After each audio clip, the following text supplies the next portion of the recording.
Alors salut à tous, c'est GG. Donc on se retrouve pour le montage du booster. Donc là vous voyez j'ai démonté le réservoir, donc je vais vous expliquer comment démonter le réservoir et tout ce qui s'ensuit. Démonter le truc de la batterie, tout ça, j'étais obligé, c'est trop oxydé, je suis obligé de refaire.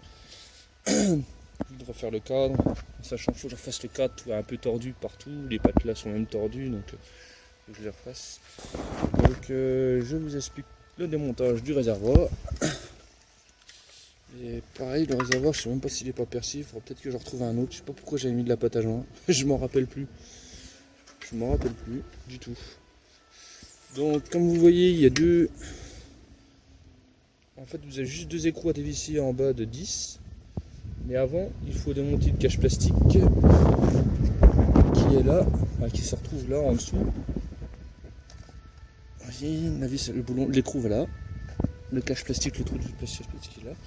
Donc vous avez juste à dévisser là, à le descendre un peu, à démonter les deux écrous qui sont là, et après démonter les deux vis qui se trouvent là. C'est des petits trucs comme ça là, avec des vis de 8. Avec douille de 8. Après, en dessous c'est du 10, je sais pas si j'avais dit. C'est des boulons de 10. Après vous avez juste à débrancher la connectique d'essence, la jauge. Après elle se trouve tac, tac, tac. Voilà, ça c'est la connectique pour le réservoir, la jauge. Ça c'est pour le bidon d'huile que maintenant moi c'est une caisse à outils. Excusez-moi pour le vent là, il va pleuvoir, donc c'est pour ça que j'ai commencé à démonter, que j'ai pas fait en suivant comme je fais d'habitude. C'est le plus rapide. Là c'était du 8.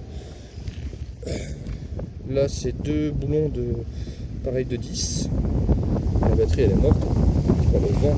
Je vais me prendre la sauce sur la gueule.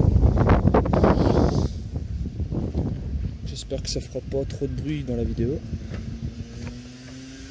Donc après moi j'avais fait pour mettre une bavette.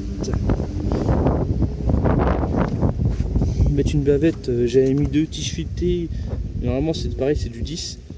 J'avais mis deux tiges filetées pour mettre une bavette parce que vu qu'elle était coupée quand il pleuvait, j'en avais marre d'être trempé. Donc je mettais ça. Et n'oubliez pas de débrancher forcément les tuyaux d'essence, hein, c'est logique. Et si vous voulez, après je vais vous expliquer. Pareil pour démonter, ben oui, il y a aussi ça à démonter. C'est la bobine qui est dessus, l'allumage. En fait, le plastique se glisse par là. Et en fait, vous vissez la bobine pour qu'elle soit à la masse du cadre. Donc, c'est pas le fil là, parce que ça, c'est le fil de la batterie. C'est le deuxième qui est à côté, c'est celui-là, qui se fixe sur la bobine. Voilà, la bobine. Voilà. Voilà. Il se fixe là.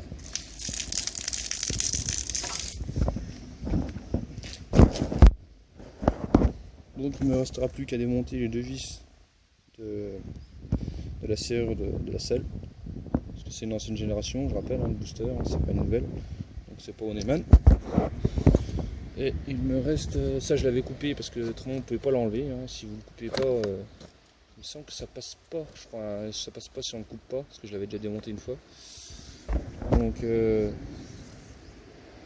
après ben, je vais passer le cas dans la sableuse et puis ben, pareil hein, je ferai une petite vidéo aussi sur ça. Hein. J'ai acheté un petit pistolet à sablage, on verra ce que ça donne. C'est pas non plus le truc de compète, mais je crois que je l'ai payé 50 € le truc. Apparemment ça marche plutôt pas mal, ça dépanne bien. Donc voilà.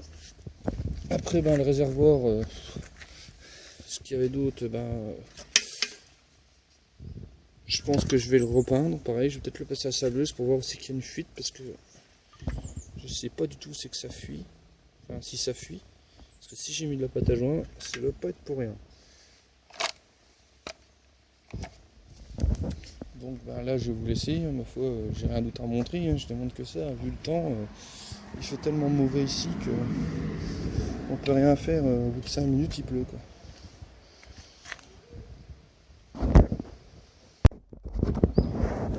Alors ça y est, j'ai continué un petit peu, il n'a pas l'air de pleuvoir, donc j'ai démonté le Neyman du coffre, enfin, du réservoir on va dire, parce que le coffre c'est pas vraiment un coffre. Donc c'est du tournevis, après là c'est 2 boulons de 10 de chaque côté.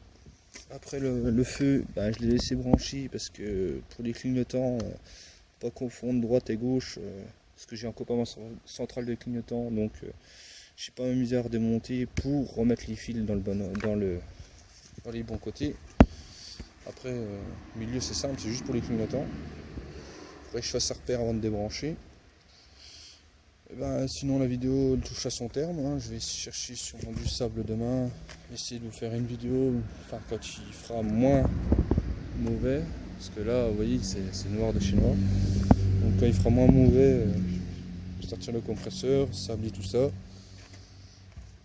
Et puis après ce sera démontage du moteur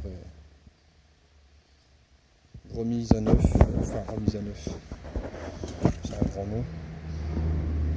Refaire tout pour que ça aille propre, nickel, changer la courroie, sûrement les soins spi, vérifier les galets. Le carbu, je vais peut-être le changer, je sais pas, j'hésite. Le carbu, peut-être le changer. Boîte à clapet, c'est sûr, elle vole, je change. Je vire, je mets quelque chose d'un peu plus performant. Maintenant, ils ont fait des choses pas mal. Donc, il y a pas mal de choses que je vais changer peut-être sur le moteur. Donc, ça peut être intéressant comme vidéo. Sur ce, je vous laisse. Ma foi, à plus. N'oubliez pas d'un petit like, ça fait toujours plaisir. N'hésitez pas à vous abonner aussi, hein. C'est sympa, ça encourage. Ma foi, à plus.